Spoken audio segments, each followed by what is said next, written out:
to see suggested friends on Instagram. Hi everyone, I'm here to assist you today. Without any delay, let's jump right in. First, open Instagram on your device. Then, click on your profile at the bottom right corner of your screen. In your profile, you will find Discover People.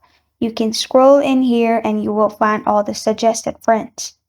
Another way what you can do is simply click on your following and scroll down to your following, and at the last you will find suggested for you people. You can also click on see all suggestions at the bottom and you'll find all the different suggestions. You can scroll through their profile as you want. And this is how to see suggestions on Instagram. Thank you for joining me today. If this video helps you out, please leave a like and subscribe for more. Got a question or want to suggest the topic? Comment below. Thank you for watching.